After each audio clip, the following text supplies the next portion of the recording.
We're going to talk about a very new, interesting game called Artifact. It's a new card game, a digital card game with a lot of depth. And I'm going to kind of be comparing it to Hearthstone. And kind of, if you are a Hearthstone player, which you probably are if you're into digital card games, I'm going to kind of make some comparisons to that.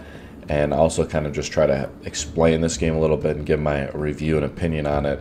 I've played it for about 6 hours so far. And I've kind of gotten the basics understandings of the game. Kind of just scratched the surface of it, though, to be honest with you. Unlike Hearthstone, you're going to have 3 boards to control instead of just the 1, or 3 lanes to control.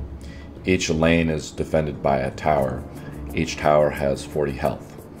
When you destroy that tower, the game just doesn't end or whatever. And remember, each lane has a tower, and you have to destroy 2 towers to win.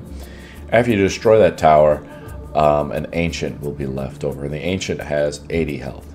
So if your opponent essentially leaves a lane undefended, you can still win the game because you can just sort of blast away one of the towers.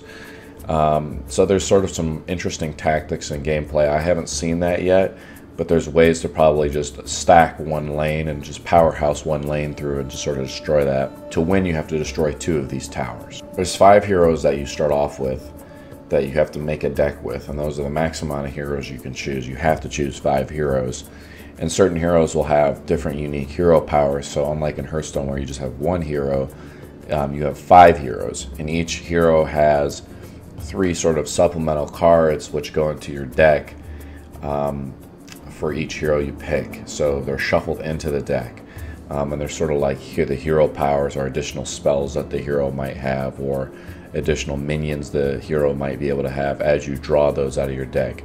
And each time the phase ends, you draw 2 cards. You spawn with 1 hero in each lane as the game begins. And when a hero dies or destroyed by other heroes or minions, or in this game they're called creeps, they need 1 turn to rest, and they rest at a place called the Fountain. They keep all their items, so you can put items and things on your heroes in this game, like weapons and so forth and so on. But I don't think they get to keep their spell effects.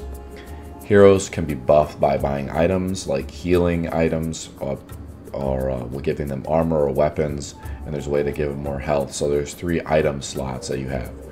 And unlike Hearthstone, where your core hero can't really just be buffed beyond using just its general hero power, and each hero power is just very unique. And with all the lane systems, like you can shuffle, there are certain powers where you can shuffle the heroes around, give adjacent heroes buffs to armor, or weapon damage, or attack damage, I should say, or you can snipe it. There's certain, there's the sniper ones, and to simply put, there's just a lot more depth to this game. Is it super complex? Should you feel intimidated by it? No. But it's going to probably take you at least 10 hours to sort of just, I feel like, get the hang of the game, just to kind of understand what's going on. Because there's so many mechanics to the game, more than, say, a traditional card. Personally, as a digital card orc myself, I enjoy the complexity. It is made for more, Disguised Toast described it as for more high IQ people. So if you're going to be just a little goblin about it with a small pea brain, this game probably isn't for you. But if you want to have more strategy and tactics and skill into the card game, this game has it for you, I think. A lot of negative reviews on Steam are in regards to the money system. So money-wise, I would spend about $100 to $200 of your human currency for each Hearthstone expansion. So spending money into a card game is really no stranger, in my opinion. I've seen, if you watch Crips play, to get all the cards, you need to buy 500 packs. And what's really great about this card game is there's an open market, which deals with real money. So unlike spending dust or just having dust isolated to your account, and for legendaries it costs 1,600 dust, mind you, and when you disenchant them, you don't get that much dust. When you sell the card, you only lose maybe a few pennies. But when you buy a card, so the market is actually pretty liquid with only a few pennies spread. Now, granted, when I do sell the cards, when I bought like 40 packs for $50 in this game, I got a lot of cards and a lot of heroes and a lot of items and things out of this. there is a lot of cards and there's a lot of complexity, and so I don't know what to exactly buy yet. But there are some websites out there called artifactfire.com, for instance, where we can take a look at some of these decks and say, okay, what cards do I need? So let's talk about money. One major criticism a lot of the reviews I've noticed have, pretty much every negative review talks about how there's not really a free-to-play element to this game. So not only does this game cost $20 to get, and you get some packs with that. You get like 20 packs, some event tickets, and things like that to actually do some stuff with. But what's really great about this card game is that if you want a card, unlike spending dust in Hearthstone, which for legendaries in Hearthstone is a nightmare, because like sometimes the legendaries in Hearthstone like are pivotal points or to a deck, so you actually need those cards to really make a deck function. And sometimes if you don't have that card, the entire hero that you have is kind of useless in the current meta. You can buy those cards straight off the real money auction house. And what's great is if you get sick and tired of playing a deck, well, go ahead and sell your deck.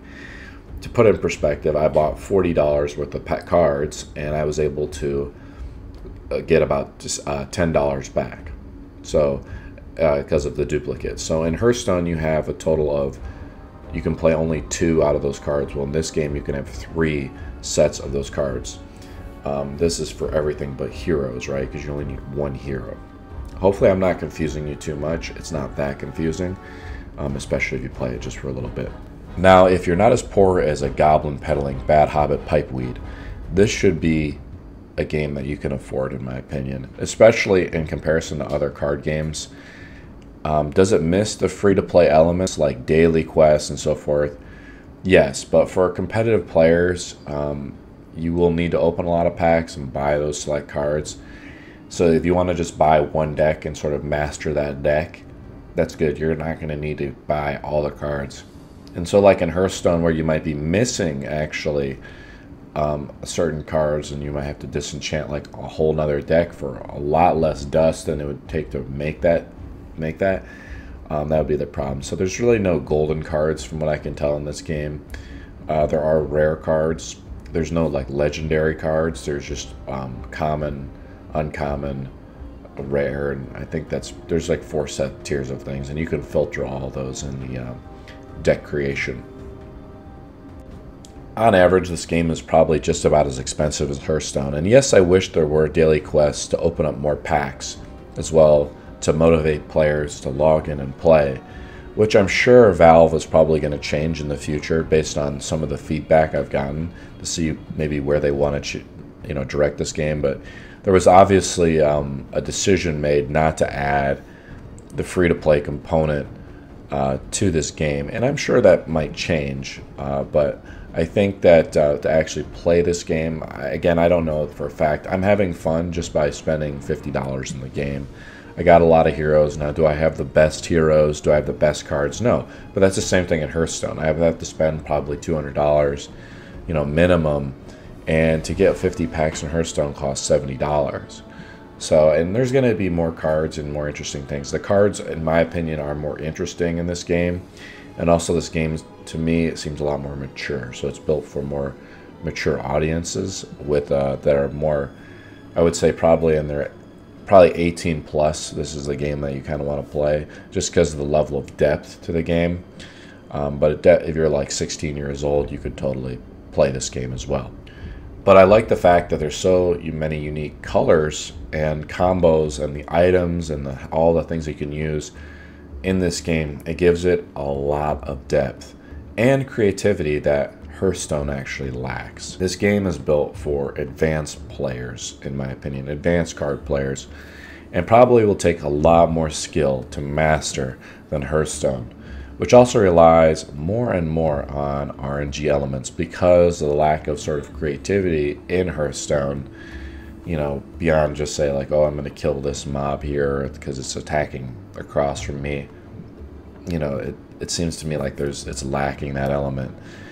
You can even fortify your tower and give the lanes buffs and cross buffs to other lanes. So you can spend your mana on one lane and spend into another lane to buff those lanes.